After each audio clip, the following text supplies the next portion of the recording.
And last week I did say that I didn't prepare well. And so that's another thing that I wanted to apologize. I was caught off guard as to the difference between oath and vows. And I looked into it a little bit more. And I found that, different people have different understandings of those two ideas. But generally speaking, oath and vows are different. And according to the way that the Westminster Confession of Faith was talking about it, an oath typically is something that you say before other people, and you invoke God's name to say that this is something that I'm testifying to, or I'm promising, or something to that degree. Whereas a vow is something where a person may be doing it in front of other people, or maybe just doing it themselves, but it's a desire to do something for God. And what we find is that even though there are passages like in Matthew and James where it seems like it's saying, don't take any vow, don't take any oath, but then that was not necessarily, and as I shared last week also, that's not necessarily the point to make that some type of new law, as we also are able to find in the case of, I think it was Paul and also the Jerusalem church, where they do take some type of vow or some type of oath. And I can give you guys some of those references at a later point.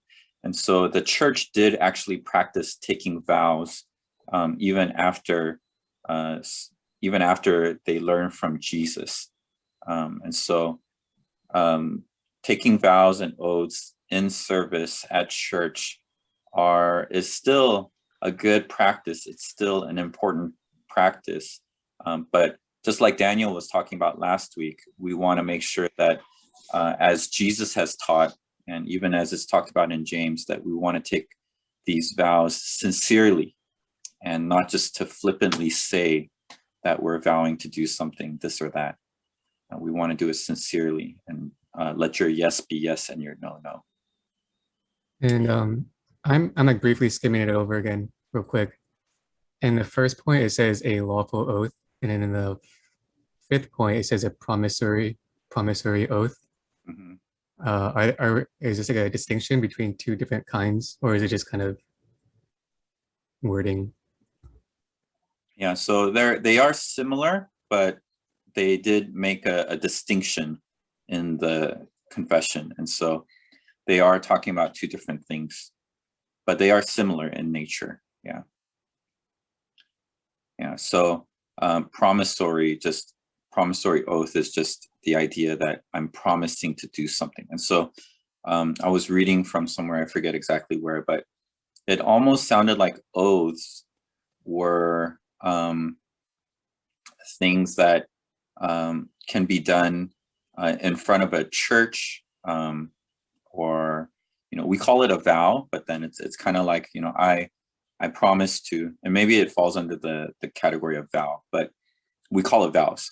I promise to be a pastor that preaches God's word, and so when a person is ordained, they might take a vow, that kind of vow, or a person that is becoming an elder, or a person that is becoming a member at our church, a person that after they get baptized at our church, they take a vow to become a member.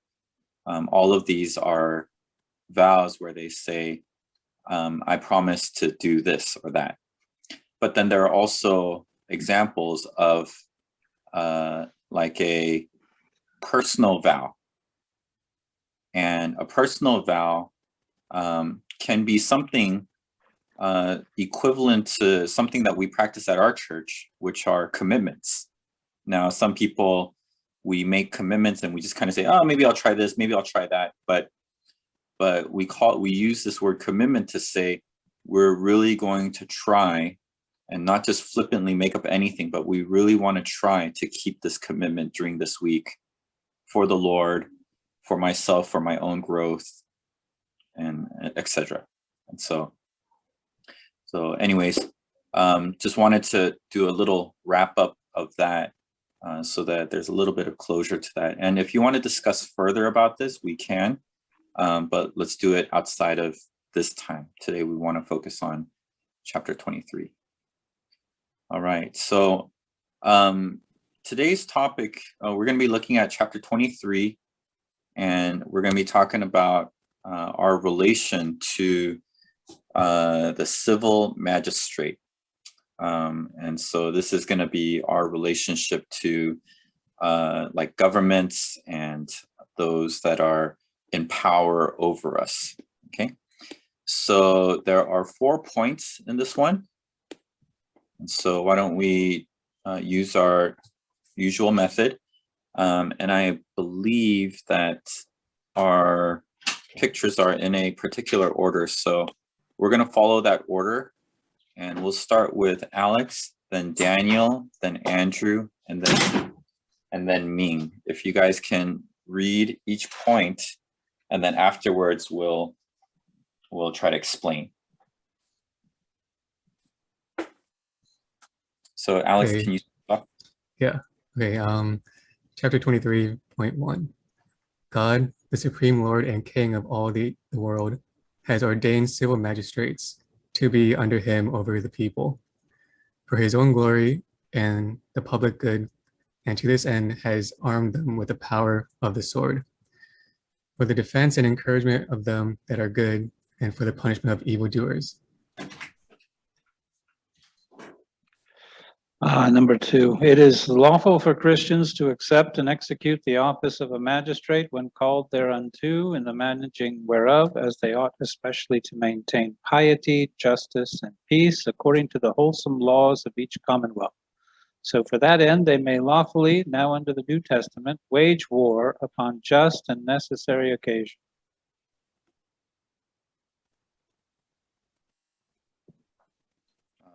Andrew, please. Number 3, civil authorities may not assume to themselves the administration of the Word and Sacraments, or the power of the keys of the kingdom of heaven, nor should they interfere in any way in matters of faith. Yet, as caring fathers, it is the duty of civil authorities to protect the Church of our common Lord without giving preference to any denomination of Christians above the rest, doing so in such a way that all church authorities shall enjoy the full, free, and unquestioned liberty of carrying out every part of their sacred functions without violence or danger. As Jesus Christ has appointed a regular government and discipline in his church, no law of any commonwealth should interfere with, prevent, or hinder their proper exercise among the voluntary members of any denomination of Christians, according to their own profession and belief. It is the duty of civil authorities to protect the person and good name of all their people in such an effective manner that no person be allowed, either in the name of religion or of unbelief, to offer any indignity, violence, abuse, or injury to any other person whatever. They should also take care that all religious and ecclesiastical assemblies be held without interference or disturbance. Okay, thank you, Andrew. I feel like your version and the version that I have in front of me are actually very different. Okay. And so, It's quite different. yeah. Okay. Although I think there are some similar ideas in there, it might be good if you can maybe if possible, if you can copy and paste your version onto our chat, Okay. and then we Okay. can compare. Yeah, sure. Thank you. And then the last one, was it Ming? Yes, it was me. Yes. Can you read that for us? Yeah. It is a duty of the people to pray for magistrates, to honor their persons, to pay them tribute or other dues, to obey their lawful commands, to be subject to the authority, for conscience sake, infidelity and or differences in religion does not make void the magistrates' just and legal authority, nor free the people from their due obedience to them, from which ecclesiastical persons are not exempt, much less has the Pope any power or jurisdiction over them in the dominions, or over any of the people, and last of all, to strip them of their dominions or lives, if he should judge them to be heretics, or upon any other pretense whatsoever. Great, thank you. So let's go back to point number 1. And I think Alex started us off. If you can explain that for us a bit. Yeah. Give me 10 seconds real quick. Sure, no problem.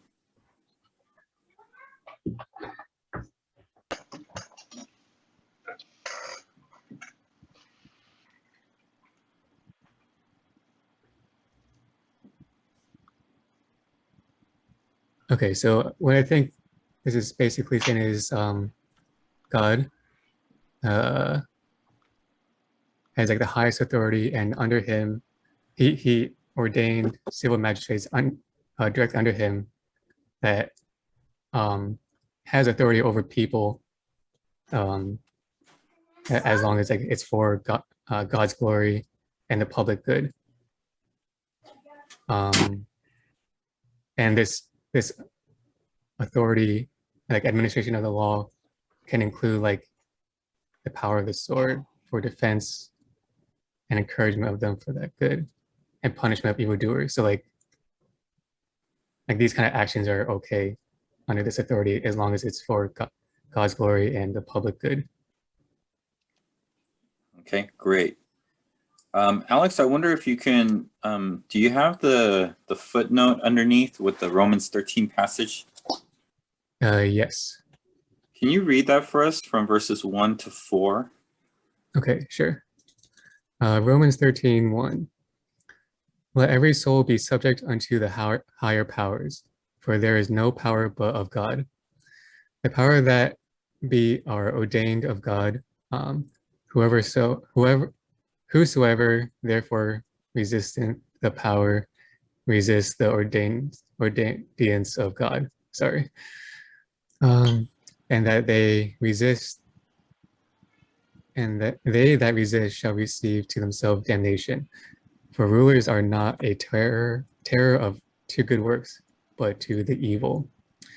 Wilt thou then not be afraid of the power? Do that which is good, and thou shalt have praise of the same. For he is the minister of God to thee for good. But if thou do that which is evil, be afraid, for he beareth not the sword in vain, for he is the minister of God, a revenger to execute wrath upon him that doeth evil. Sorry, that was a little bit hard to read for me. I don't know why. Yeah, no, it's a little bit more difficult. Okay, so So the basic idea here being that God is the one that has allowed these governments and these leaders of nations to come into power, and not just nations, but like local governments. And so if that's the case, then under God's authority, these governments and these powers have the ability to do what is good and right for the people, to govern well, and not only that, to punish those that are evil. That's what governments should be doing. They should be trying to do good things for the people, but also they should be working to punish what is evil. So, first of all,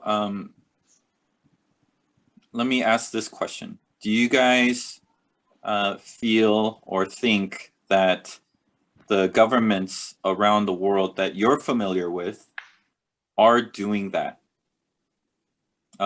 Alex, you kind of worded it saying that they should be doing it for God's glory, but whether or not they know the Lord, this is something that they should be doing. And so God is the one that's in control to set them up or to bring them down. God is able to set up governments, let governments form, and he has the power to actually bring them down also. So just real quick, what do you guys think? Do you think that the governments that you're familiar with are doing this very thing?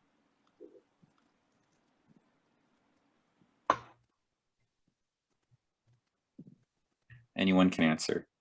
Yeah, I don't think so. Almost like a lot of governments in the world, even anti-Christ, they did a lot of things. Even it's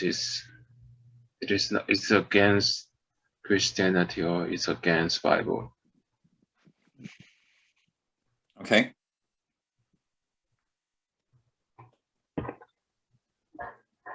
Other people, what do you guys think?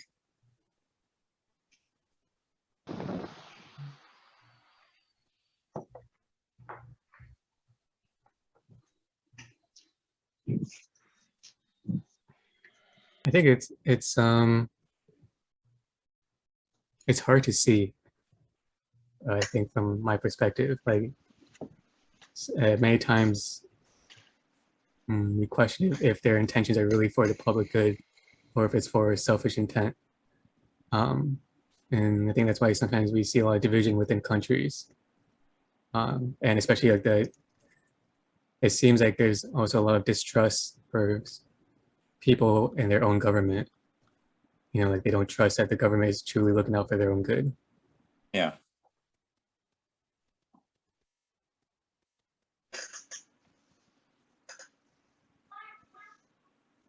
Anyone else want to chime in? I think that if we're just using the baseline of what is good and evil, most governments fail to do that which is good consistently. And in fact, they do probably a lot of evil.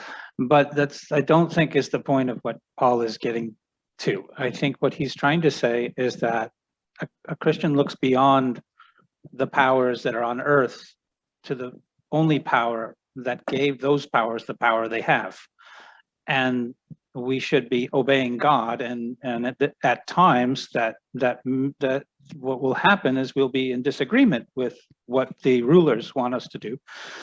But if they are not telling us that, you know, persecuting us for our faith or telling us to bow to an idol, we should do what they say. And they will bear the responsibility for their unjust laws and our own suffering. I think that's basically what he's on about, because I think the context is one of Christian persecution. What do you do with it? What do you do when they're throwing us in jail, they're mistreating us? Because it's spoken to Christians about their situation. And I think the context is that, so specifically. Thank you. Anyone else want to chime in? Yeah, I mean, I think I agree with what Daniel said. But I think at least I feel like that's in one of the later points, I think that main point. And I think the main point I see for number one is kind of more like the purpose of these civil magistrates. Like what is their purpose, their objective? Like ideally, what were they made for and put in the position for, but not exactly what are they currently doing and how are the people responding? I don't know. Is that Yeah. correct?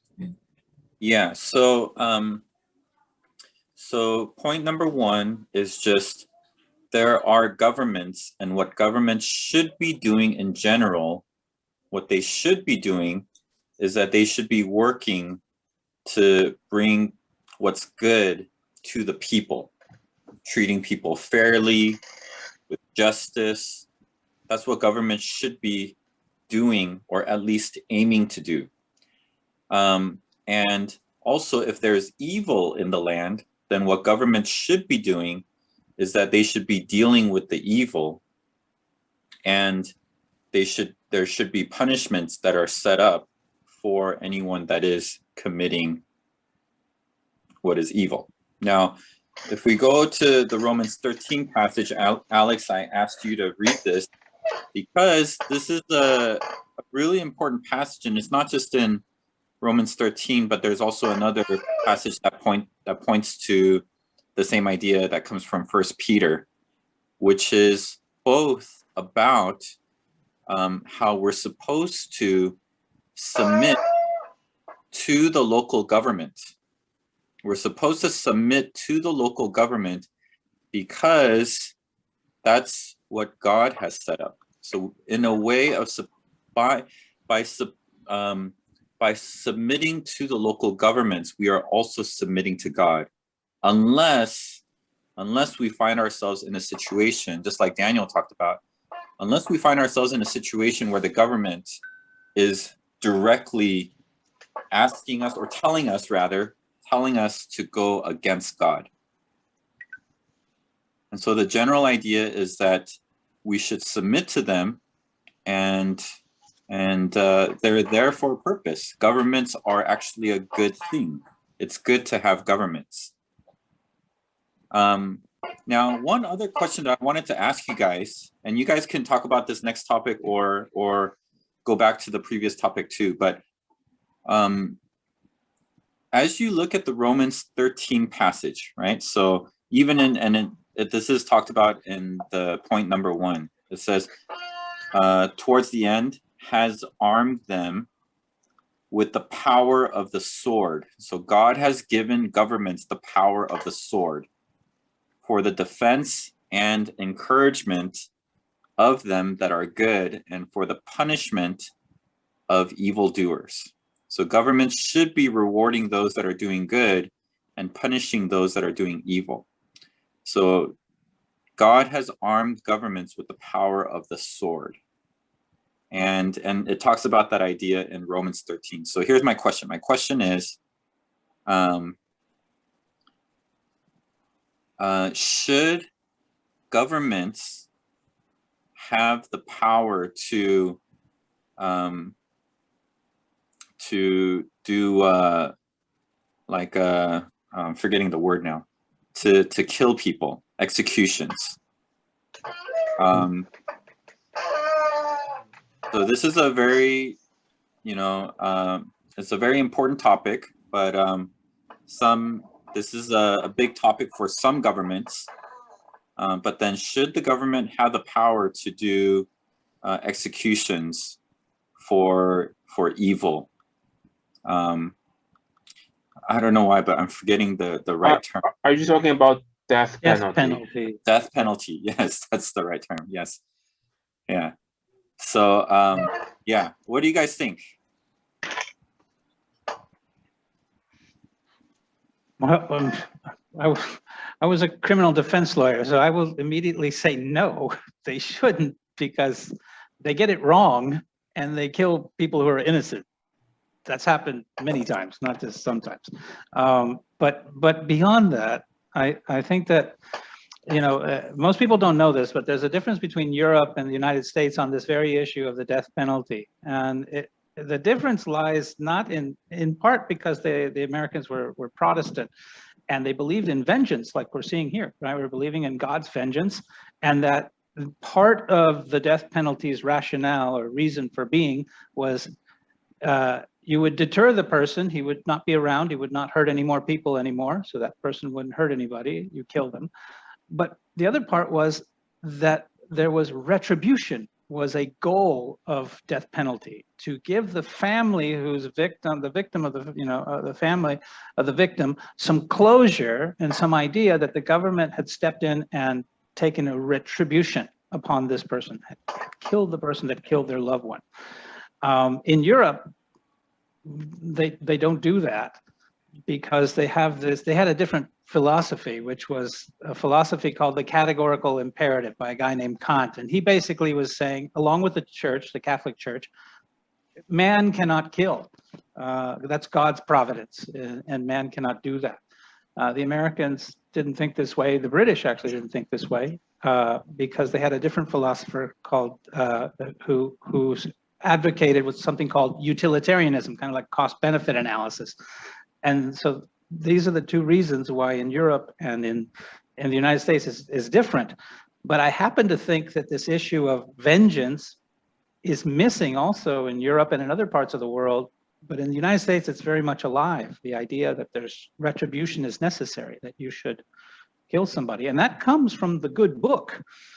And I don't know, I just happen to think thou shalt not kill means thou shalt not kill. And when the government kills, they teach that killing is okay in certain circumstances. I don't believe it is.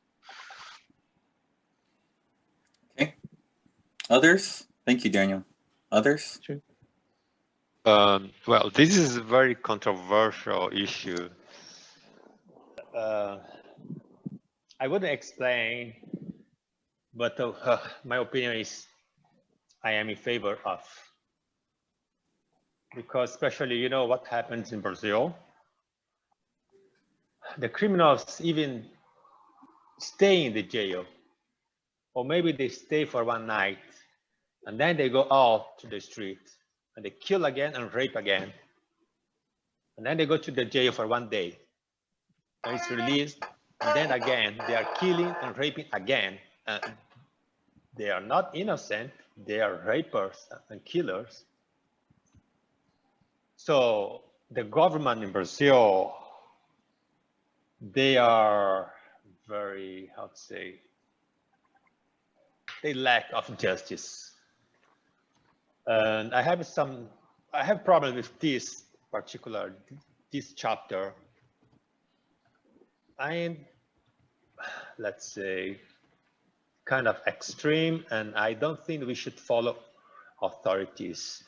I don't think we should go into wars to fight their battles, to kill other people that we don't know. And actually in Ephesians 6:12, it says that our fight is not against flesh, but against how do you say in English? I'm reading Portuguese. Principalities and powers in the heavenly places. Yeah, thank you, Daniel. This is the word in English. So I believe that all the powers and authority are dominating the governments. So they are all evil. Doesn't matter, North Korean, Chinese, American, Brazilian, Taiwanese, whatever. So I wouldn't submit, how to say, be submisso, how to say? Submit. No, submit. Submit, yeah. Yeah, I wouldn't submit to any government unless for the good of the society, yeah. Okay, good. Yeah, I mean, I think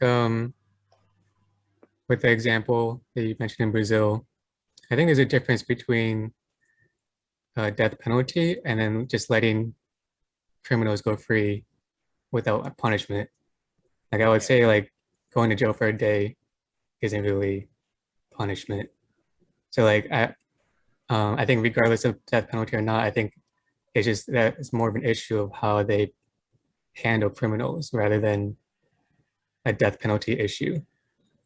Because I think there are other ways to punish people besides death penalty, but 1 day jail time is not anything really. That's like a vacation kind of. I mean, like just 1 day for a criminal.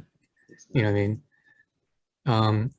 So like my stance is, I don't think the death penalty is good.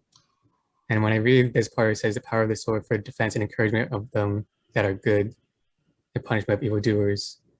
My main thing is I feel like the power of the sword can be used for defense first, right? So your protection, your own protection, or protection of people, but then we also want to encourage people rather than I think like encourage when I think of this is like to kind of point them in the right direction. And so I think it kind of has a hint of like maybe some sort of possibility of redemption or reconciliation. But I think once you just kill someone, then that's over. You know, there's no chance for reconciliation, for forgiveness. I'm not saying it's easy, of course, but then we eliminate the possibility of it right away. Okay, others?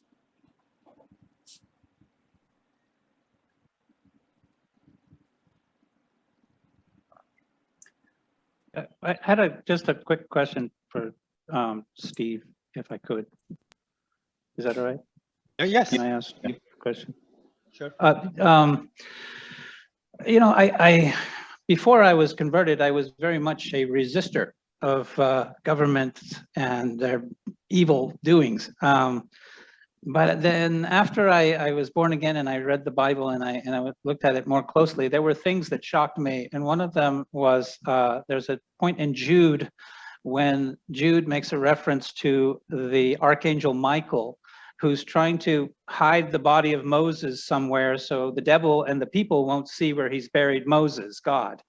And the devil tries to find out where he's going to bury Moses's body. And it says, the archangel Michael, when disputing with the devil over the body of Moses, did not bring an accusation against him, a railing accusation, but said, the Lord rebuke you. And he's pointing to this to show that this is the kind of meekness and this is the kind of regard we should have for God, even when we are disputing with terrible evil. Oh, in this case, the devil. And so I think that really shocked me. And I said, wow, he wants us to take that into consideration. That's why earlier I said that this was written for Christians who were dealing with a very unjust Roman Empire. And Peter is also talking about Romans because he's in Rome. And they are treating them terribly and asking them to do things that are just horrible. And this is why Paul is engaging them at this level and saying, you need to submit because you're submitting to God. This is how I read it. I mean, I have to see the historical context. That's the way I see it. Secondly, I'd say that he who is faithful in little is faithful in much. So if you can obey an evil government, you can certainly obey a holy God, right? That was just my observations to you. Just, yeah, interesting. So what do you think, knowing those things that maybe? So, you know, the angel, I doesn't do that. I served the army as a volunteer, but I wouldn't go to a war because a government tells me to go and kill someone. That it's against what I believe. Why should I kill someone that I don't? They have conscription. See, that for me, that's going against the Christian ethic that I have, which I don't believe Christians should go to war, personally. That's my belief. So they have in most places, they have like you can object as a matter of conscience to go to war. So they do that in Brazil, don't they? They don't force you to go to war, do they? Well, I don't know. We don't have wars, so Yeah, that's true. Well, you find- I really don't know. Our wars is on the streets, you know. Yeah, We have daily favela. wars on the street trying to survive. I was kidnapped before, and some people they broke into my house. They find a gun in my head, in my house, you know. So it's different Right. kind of war. But it's a good point, Daniel.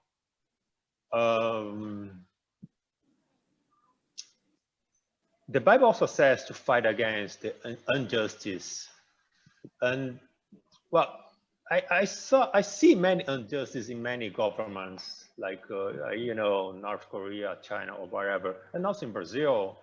And how can we be in favor of? How can we respect? How can we submit this kind of government? You know, I think isn't that like what some of the points are about? Like we submit, but then when they start telling us to do things that go against our faith, then Okay. we don't, right? yeah. So, but I don't think this is saying like you submit to your government 100% blindly, right? Without thought, and that's why they have all the different points. And there's like also there's sorry, I can't remember the names, but like I remember there in the Bible. See if someone can remind me, like the king, I think, in charge wanted his people to worship him or something, and forbid worshiping any other god or anyone else. Nebuchadnezzar. Yes. Yeah. But then Nebuchadnezzar. and then because it goes directly against them, they didn't submit to that ruling, that law. And also, last thing is, I mean, I don't mean to like put you on the spot, but like, so you would say that you would be in favor of like death penalty, but then you wouldn't want to go to a war and kill people because it's killing someone, right? And I think those are like, killing someone that's innocent and I don't know, because somebody tells me to kill someone, but death penalty, you are killing a criminal, a raper. Maybe not. Maybe not, because like I said, in the United States, hundreds of cases of people that were found innocent by DNA tests that were killed by the government. But Daniel, I'm in favor of death punishment of bad people, not innocent people. What if you don't know? You can't possibly have 100%. That's a kind of the problem, I think, is that you can't know 100% that you're killing the right person. But the second thing is, you mentioned that they get out of prison. Would it be okay for you if they were in prison for life and couldn't get out? Would you be okay with that? I'm totally okay if possible. But I'm not telling you that we should kill or not kill. I mean, have or not have the capital penalty, because we don't know if we are killing innocent people or not. I'm totally in favor of killing the bad people. But I agree, we shouldn't kill the innocent people because we don't know. But anyway, this is another discussion. Let me jump in here a little bit. I think Ming, you wanted to say something? Yeah, how do you define the bad people? Just for the people who kill others? Or well, you know, in Brazil, some criminals, they don't only kill once, they kill twice, 3 times, 4, 5 times, and they rape many people. This is bad people. I'm not telling you about people that kill in self-defense. This is different situation. This is self-defense. What if that guy who killed a bunch of people went his whole life killing people, and at the last day he repented and God pardoned him? What would you think about that? Oh, that's great for him. But is that okay? You think that's just? Because it seems to me you think that somebody's got to step in. But you know what Paul is saying is that if somebody's not stepping in, it's because God has another plan for that person. You know, God's in control even of the fact that that person is escaping justice. Because ultimately, God is the one who's going to decide at the judgment what that person gets on this earth as well. So can you not leave it to God, I guess, is kind of the idea that Paul is saying. Let me step in here. Yeah, let me step in here. Thank you, guys. This is a really good discussion about this topic. And I know that people do have different opinions about the death penalty. But one thing that I do want everyone to just consider and wrestle with is that even though this is what the Westminster Confession of Faith says, we don't have to try to argue or try to agree with what the Westminster Confession of Faith says. We just need to look at Romans 13 and 1 Peter 2. And we need to realize that it does say, submit yourselves to these governments. And that's the first thing that we need to wrestle with. And the second thing is that it does say that God allows them to have the power of the sword, which is, I do believe, talking about like capital punishment.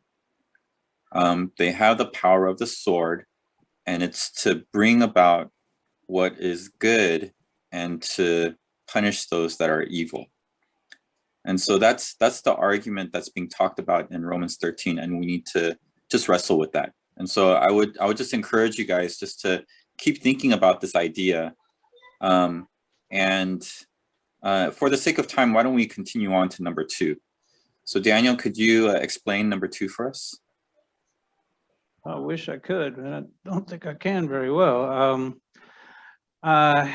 It is lawful for Christians to accept. Okay, so I think it's basically saying that if a man or a woman is called to be a judge, he or she can go ahead and take on that charge. That's okay. And they ought to be, but they ought to be very scrupulous about how they behave themselves, and they should obey the laws, and they can also wage war when it's just and necessary. Now that's the part where I just don't, I can't agree with that at all. I can tell you why if you want to hear it, or I can keep my peace. Never better said. Yeah, okay, so thank you for explaining that. So the Westminster Confession of Faith here, what it is saying is that a Christian can hold the office of judge or a government position, even as a president, or maybe even as a king. A Christian can hold such an office, and what they should be doing is that they want to do their best to be a Christian, to live in a right way and to uphold justice. And if necessary, to even wage war, to actually take the people to go to war. And it says, upon just and necessary occasion. And so there are a lot of people that have gone to war for their own selfish reasons, and they have killed a lot of innocent people. But is it possible to, and this is a question for us, but is it possible for governments to wage war against some of those evil regimes, against some of those evil governments that are taking over? Again, is it possible to wage war with justice in mind and with certain necessary occasions? Now, I'm not saying this is something that should be just easily, like you easily make a decision about this and you could just go to war anytime. Obviously, this is going to be a heavy, heavy decision. But anyways, this is what the Westminster Confession of Faith is saying. And I think it's important for us to look at some of the verses that are being highlighted underneath. And so if you look at some of the verses underneath that the footnote points to, maybe it could give a little bit of clue as to why it says this. And this is not just something that they wrote up because they thought this is just what they thought, but this is what they're thinking because they believe this is what the Bible teaches. Okay, so as you guys hear that, do you guys have any thoughts? Yeah, money. My initial thought is just to focus on just and necessary occasion. I think that's very crucial. And I'm not going to say that this justifies anything like currently or even in some of the past. I think it has to be like taken very seriously. But I think in concept, I would agree. But in reality, it's never so easy. For example, if we make a hypothetical, we have like a country that wants to wipe out every other country on Earth just so they can own the Earth or something. You know, it's like a very extreme, unrealistic kind of situation. But Yeah. then in that case, I would say like it would probably be okay because what they're doing is very unjust and like against like God's creation and just like against his people and everyone. But then of course, like, yeah, go ahead. If you continue, I just want to point out, you know, we don't have to just make it hypothetical. We could think about like the Nazis. Was it right for other governments to actually fight against the Nazis at that time? Okay, so keep going, Alex. Yeah. So, I mean, that's like my main point, basically. And we're thinking about like execution or the power of the sword. But it also kind of reminds me of like the commandments, even just like lying, right? So if we use like the Nazi situation, like we as Christians, we shouldn't lie, right? But then if you're, you have like during the war, if you're hiding some Jewish people from the Nazis and the Nazis come knocking on your door, do you tell them the truth that you're hiding them, or do you lie to those Nazis to protect life?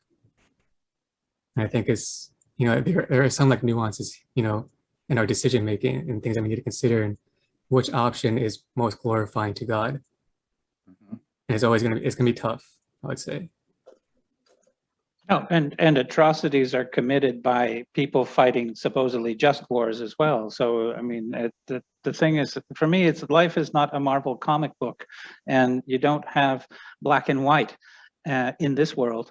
You have a lot of this, mix of things, mix of motives. I think you go back in history, even up to the time that Paul's writing, and you will not find a just and necessary war in those specific terms. If we're talking about the justice that God metes out, that's perfect. No, it's not that. It's not perfect. And the people involved are human beings who are fallen most of the time. So we can expect, as we're living this world, those kinds of compromises, I suppose. The real question is whether you want to be involved in it. For me, that's the issue. And whether you want to say this as a matter of course is the Christian way. I don't believe so. I believe that you cannot follow Christ and at the same time be killing people you're supposed to be evangelizing. They're not going to go to heaven if you're shooting them. They're not going to listen to you preaching if you're shooting at them. Your message is lost on somebody you're fighting against. So I don't think that's it. And then Paul tells us we are not warring against flesh and blood. Jesus says, I'm not calling the angels to come down and defend me. That's not what I'm doing here. And so it's not what we're doing. We should walk as he walked. He let himself be crucified on a cross and didn't fight back when he could have called the legions of angels. So the question is, would that have been just and necessary? And at the time, it sure seems like it would have, but in hindsight, no. And that's the problem. We're not God. We don't see the end from the beginning. And this is why our choices are always pretty horrible, actually. Like the issue I see with that explanation is that we can't evangelize if we're killing them. I agree, but then like if they're about to kill you, then you won't be able to evangelize anyone else if you're dead.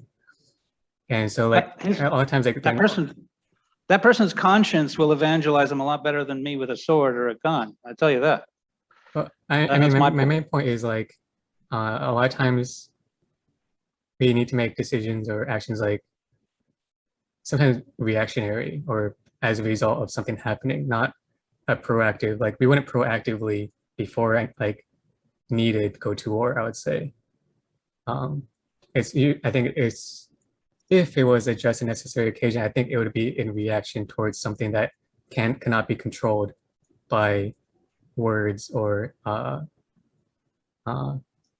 like humanly love. Yeah. But Let me your jump answer, in Alex, here. is good because it's like you're talking about a general, sorry, Pastor, I just wanted to answer what he said there. He's talking about a general principle, and you're right, the general principle don't lie, unless you got the Jews under the bed and they're knocking on the door.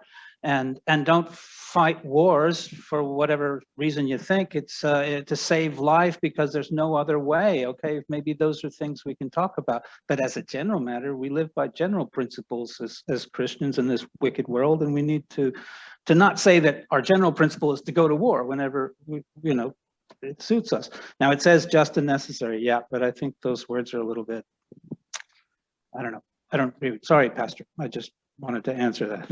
Yeah. So I wanted to give other people a chance to talk also. And so maybe if Alex and Daniel and maybe even Steve, you guys could hold off a little bit.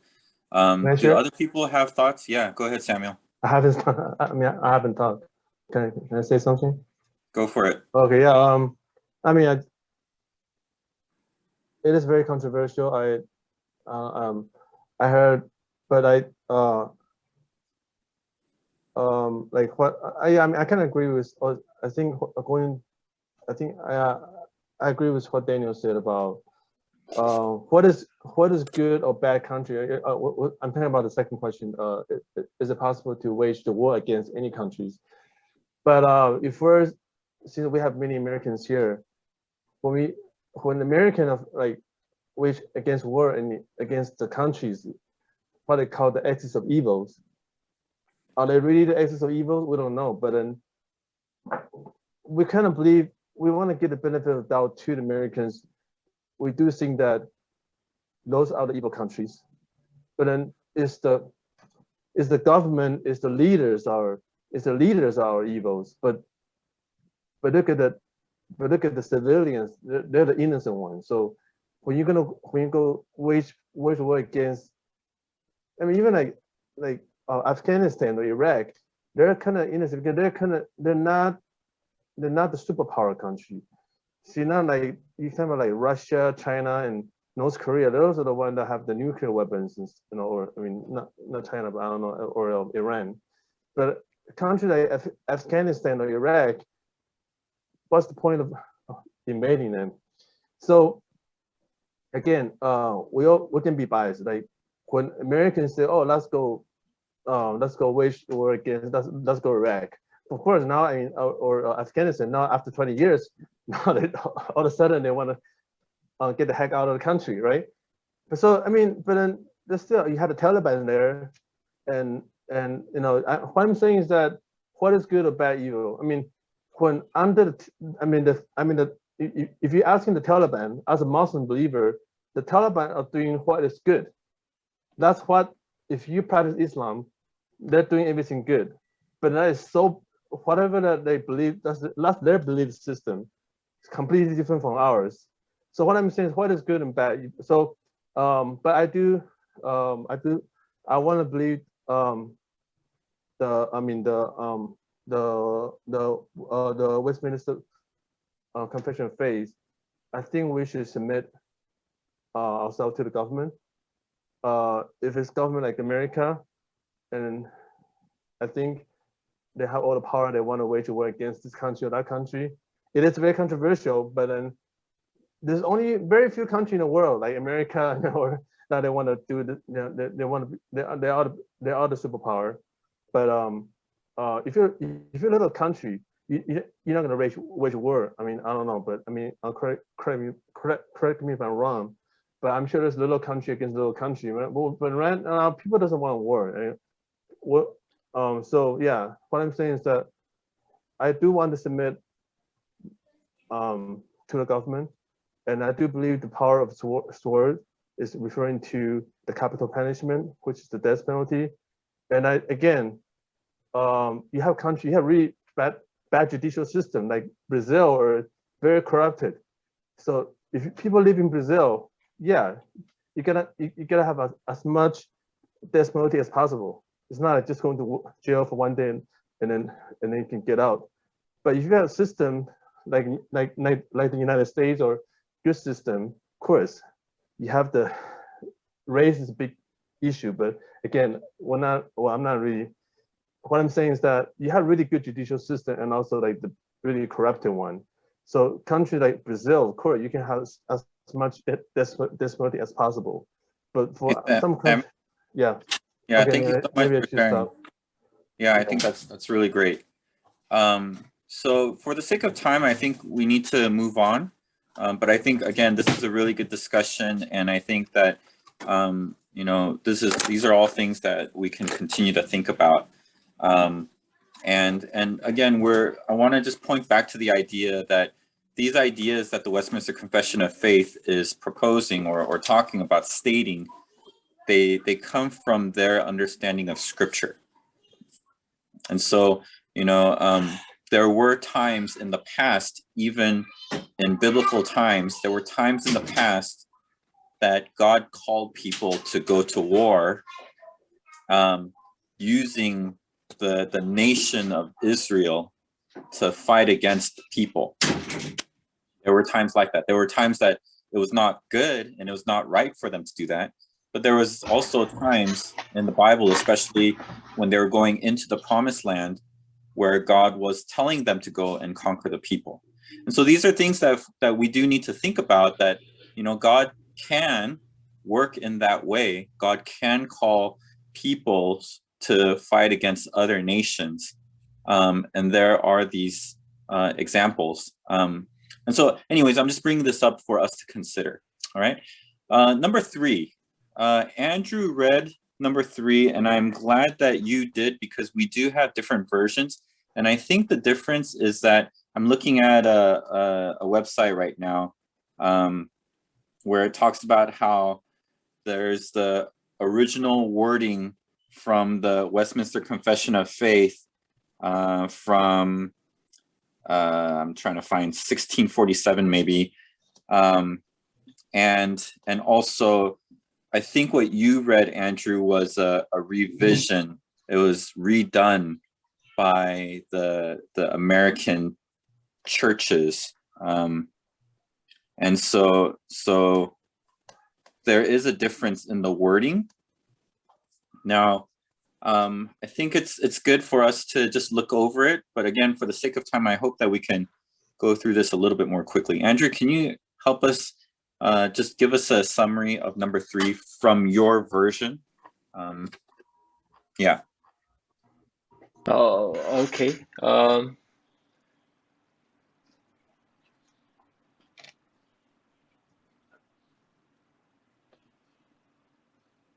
Okay, I think the point is that civil authorities have no right to interfere things, especially for the word and sacraments inside of the church.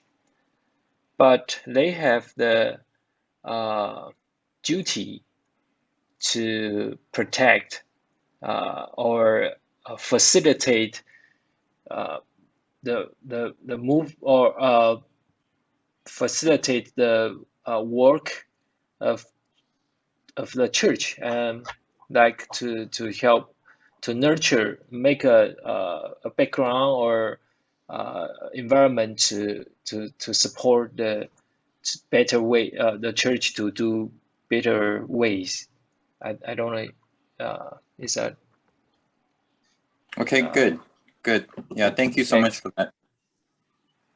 Yeah, so so the difference between the original writing and the version that Andrew is writing or reading for us is that in the original version, it's just saying basically that the local government should not have any authority over the church and the church's practices. And the church should be the one that has the authority to be able to freely practice what they believe in. And the church's responsibility also is to do its best to keep pure what the Christian teaching is, and any type of false teaching should be spoken against. And the church should be the one dealing with that, not the local government. I Now, would have to disagree, Pastor. I would have to disagree because it says right here that the civil magistrate may take order that unity and peace be preserved in the church, that the truth of God be kept pure and entire, that all blasphemies and heresies be suppressed. And in those days, that meant killing people. So it says here in 3 that the magistrate is the one that's can take order that unity and peace be preserved in the church. He just can't have administration of the word or the powers of the kingdom of heaven and hell. This is their wording. Are we on the same one, number 3? Yeah, I do believe that we're looking at the same one. So you're referring yet he to has authority. Yeah, it says, yet he has authority, and it is his duty to take order that unity and peace be preserved in the church, that the truth of God be kept pure and entire, and that all blasphemies be suppressed. In that day and age, it meant that he can haul people in and have them burned or killed for heresy. This is what they did. Right. So taking it to an extreme, that would be the case. Now the revision, the rewriting of that is making more room for what the government is not supposed to be doing, not allowed to interfere with what's going on in the church. And so one of the things that it specifically mentions is that it shouldn't be favoring any denomination because someone in office is of a certain denomination. And the government should work to allow the church to continue to freely practice what it believes in. And so that's in the message that Andrew sent. He's looking at a different version. So I said that must be the new. I couldn't send it to the Zoom, so I sent to the Line group. I don't have that. I don't have that. I have that. I sent it. Okay, can you? Oh yeah, thank you, me. Okay, sorry, because I didn't see this. Yeah, well, this is just contradicting what it says in the number 3. Then somebody has rewritten the confession to be completely different.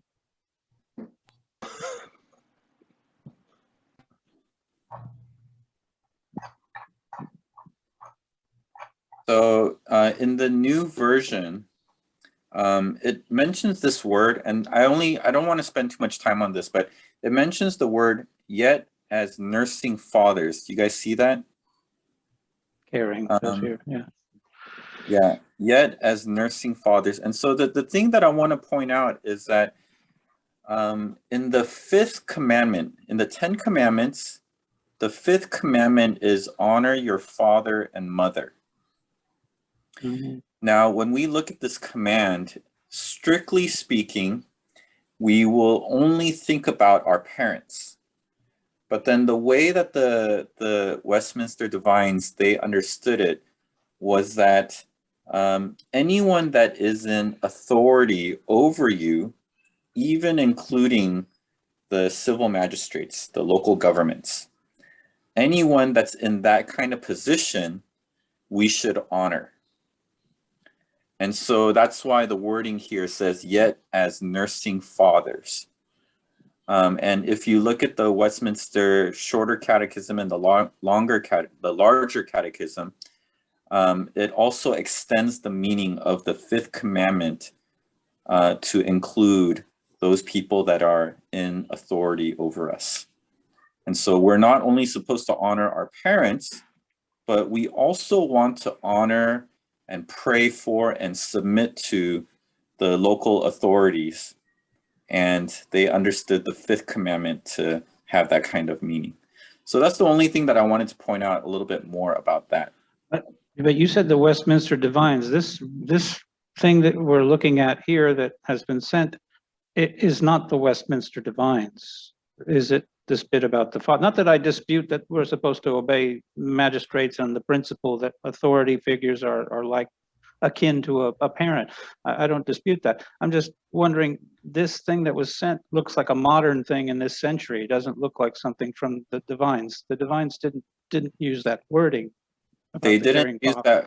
They didn't use that wording, but in the larger and shorter catechism, they have that kind of understanding. And so this revision is still in agreement with what the original ideas that the Westminster divines had.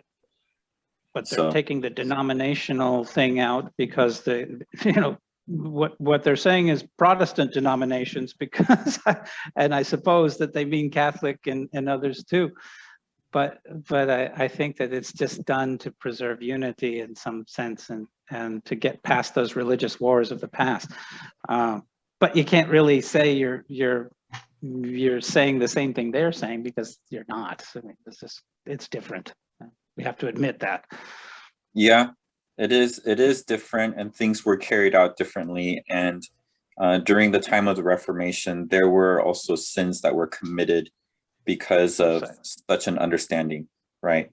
Yeah, sure. And that's why I think that there was such a revision, so that we can get a little bit closer, not just to what the people during the time of the Reformation were thinking, but so that we can get closer to what Scripture is teaching in the context that we're living in. And so the context that we're living in now is that we do have a lot of denominations, and but we don't want necessarily for the government to come in and begin to handle all these issues between the different denominations and such. All right, again, it's funny because time. Sure. Sorry, Daniel. Why don't we go ahead and move to number 4? And I think Ming was the one to explain that one to us. So it's a duty for people to pray for government. And wait a second. So not only pray for government, but also follow the rules, such as pay land tribute, other dues, and obey the commands, lawful commands, for conscience sake. And also, if the authority, if they are not Christian, we also should follow. We also should obey. And in the end, it mentioned about Pope. So it says Pope has no right to over these people, or they cannot categorize people as heretics or whatsoever. Yeah, great, thank you, Ming. So, this is the specific idea of how we should honor those that are in governments, and how do we submit to them. We want to pray for them. We want to pay our taxes as honestly as possible. And we need to do our best to obey the lawful, the commands that are according to God's word, that don't go against God's word. We want to be subject to their authority, and we want to continue to do that. And so, like, as much as possible, we want to follow the traffic rules, or as much as possible, we want to pay our taxes, or even in terms of like, sometimes it's really difficult because the government is not very clear. Sometimes it's not a very good government. Like when I was living in the big country next door, even if you wanted to try to follow the laws, other people in the country and even the government officials themselves said the law is just a suggestion. and not a law. And so, but as much as we know and we understand, we want to do our best to follow the law of the land. And so that's what this is basically about. And we want to pray for them, and we want to be in favor of the government as long as they're not going against our God and not going against what God desires for us. Yeah. All right. Well, again, because of time, I do want to wrap things up. Any further responses about this last point? Anyone want to add anything to that? Although I say I give explanation, but for me, it depends. So it really depends on the circumstance and situation. Yeah, I can 100% agree with the statement.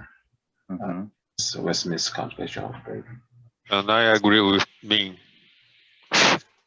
Yeah. Okay, so the thing that I think that we need to wrestle with, again, it's not just the Westminster Confession, but this is what the people have during that time when they wrote this. This was their understanding of what Scripture teaches. And so I would say that under the idea of honoring and submitting to the government, this is where these ideas come from. Praying for the government. This is all scriptural teaching. And so even if you may disagree with this statement, you have to still wrestle with what the Bible teaches. And so I would say, think through, why do you disagree with what this says? And is the government, maybe they're making bad choices, maybe they're doing things that you disagree with, but then in the end, are you still going to choose to honor them and pay the taxes and do your best to pray for them and to obey the laws that they have? Again, as long as it doesn't go against what God calls us to do, Christian duties that we have. And if you just disagree, and because you're saying there are circumstances that you cannot do that, then I would say let's think carefully together about what we're disagreeing with. Are we disagreeing with the government because it goes against God, or are we disagreeing with God because we're not wanting to obey the government? I'm disagreeing with government because I know the government, some governments, they also set a tax policy, which is very unreasonable. Yeah, but that's of course it's from my perspective. It's not from God's perspective. So in my opinion, I feel like these points in Scripture, they're teaching us these concepts and ideas, and where a lot of our disagreements stem from is we have examples from real life and current situations stuck in our mind, and we input these situations into these concepts subconsciously in our answers, but we're not really, and then we lose focus of the concept as a whole. But then now we're starting to focus on very specific situations. And in my opinion, I think this is where a lot of our disagreements come from.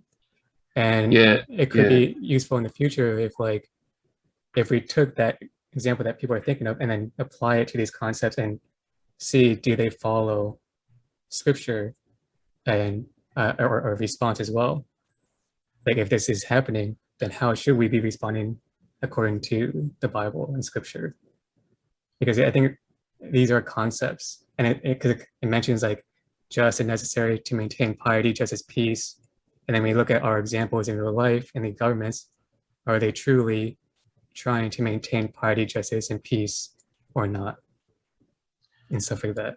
Yeah, I agree with Alex. If governments, a lot of governments in the world, if they're trying to be more Christ-like, they want to be, able to see their people as to love them, probably will make a lot of differences. So I agree this concept. Again, I'm not against Westminster Confession of Faith, but in reality, it's just not. Yeah. Yeah. Let me just add one more thing. And what I want to do after that is I want to hear from everyone one thing that stuck out to you from today's discussion. So one last thing that I want to share is that actually it's what Daniel shared earlier. And I just want to remind everyone that during the time that Paul was writing and that Peter was writing, Romans 13 and 1 Peter, they were under a ruthless government. They were under a government that was oppressing certain people. And even though it was that kind of government, Paul was saying, look, as long as they're not going against God, as long as they're not saying stop preaching, as long as they are carrying out justice in some way, and they might not be perfect, but we can still obey and honor those things that are good and right, that don't go against the Bible, that don't go against us as Christians. And we want to pray for them. And so, you know, even if we feel that there are some things that they're not doing wrong, I mean, I think Taiwan or the US is a great place to be, because we can protest and we can let the government know this is not what is just. This is not what is right. And so we can protest and let them know there can be a better way.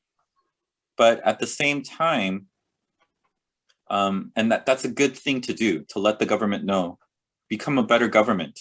That's a good thing to do. But at the same time, we should have the attitude of honoring the government and praying for the government, doing our best to pay the taxes and to obey the law that's there. And that's just, yeah, I'll just end there. All right, so let's all share something that stuck out to you from today's study. I think I'm just going to share what you just said now, I think is what stuck out to me. It actually reminded me of Paul when the high priest slapped him when he said something bad about the high priest, and the guard slapped him in the face, and he said, "Oh, you whited wall, you slapped me in the face." And he said, "That's the high priest." And he went, "Oh my goodness, I'm sorry. I shouldn't have spoken ill about the high priest." Now, the high priest did something contrary to the law, had Paul slapped, and he still had the Christian sense to honor him as he ought, because it said in the law he shouldn't do that. I thought that was really amazing. So I just wanted to mention that. Yeah, thanks, Daniel. How about others?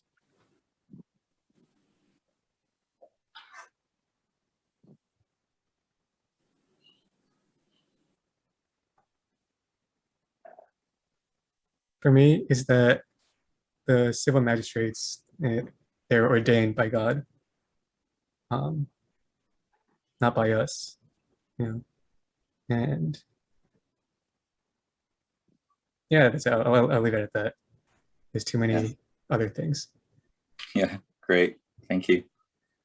Just to remind everyone, I want to hear from every person. So if you guys can just share quickly as possible. Yeah. Well, I have, let's say, some big issues with the authority of this word. So this makes the way how I believe and how I submit to the authority, I would say, makes things more difficult for me. Yeah. Okay. Thank you. Others?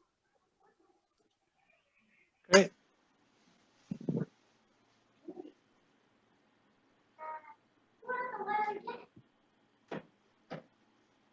Should we just go in order? Maybe Andrew and then I'll me. share. I'll share. Okay, go ahead, Samuel.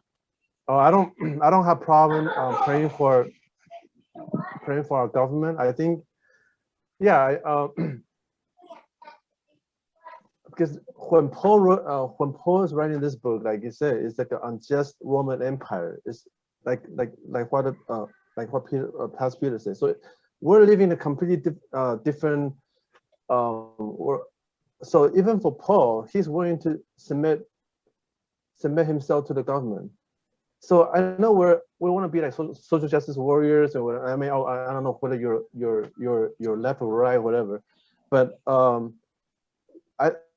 do believe that it's all about like the liberalism right now. I mean, it's the government is. I'm sure you're gonna have government like North Korea, and that is like the most extreme case. But we're talking about like the democracy, like the even a country as good as the United States, people are gonna complain all the time, and people, it's such a divided and polarized country. So forget about Brazil and other countries, because United States we think is that's the standard, right? Even country like the United States, very polarizing. So, but I do believe that we as Christians, as bad as Trump or as bad as Biden, we should pray for our government. I do believe that, of course, if you're Kim Jong-un, if my president is Kim Jong-un, I would not pray for him, of course. But that's like the most extreme case. I'm saying that we should That's learn Caesar. how to submit. Or yeah, sorry, I'm correcting me wrong. But what I'm saying that we should learn like Paul, when he's under when he's like oppressed, like under like such a loose government, unjust Roman Empire, he's willing to submit, and he's willing to honor his country. So I know this world is so unfair, and what is for me to justify a good and a bad country. Like what I said, when American wants to go into invading Iraq because of for some reason, I mean, I can go on. And then now after 20 years, now they left Afghanistan. Is it good? Of course, everybody's for their own interests. American left for a good reason. I totally support that. But what happened to the Taliban? And like I said, is the Taliban like a good or bad government for us to judge? I don't know, because I'm not a Muslim. So like I said, I really don't know, and none of us can be. But then I think that we should have a heart to submit, and then willing to honor our country, the country that we're living right now, which is Taiwan. Whether you're Taiwanese or foreigner, learn to submit, and then we have our rule of laws. Then just learn how to be obedient.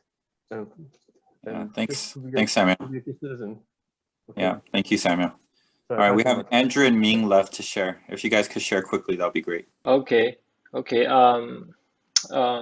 I think I like the Romans 13 verse 1, for there is no authority except from God. I think yeah, it's very difficult, very hard to submit. But I believe we always want to protect our rights or for ourselves. But I believe that Jesus already fought for me, and he will keep fighting for me. So I can try. I am willing to trust him, though it's difficult. Yeah. Great. For me, yeah, it's also very hard. But I guess the concept of just obeying the government is good. This concept is good from the Bible, and I agree with it. Yeah, just applying to the real world, it just doesn't fit into. Yeah, and yeah, that's it. Yeah, great, thank you. All right, well, yeah, I think one of the things that we need to constantly be thinking about is, what does the Bible teach? And then how do we obey it? Or if we don't obey it, then what is it in our hearts that's keeping us from obeying it? And that's something that I think we need to continue to think about. All right, so why don't we bring this time to a close? Thank you everyone for sharing your thoughts today. I think it was a really good discussion.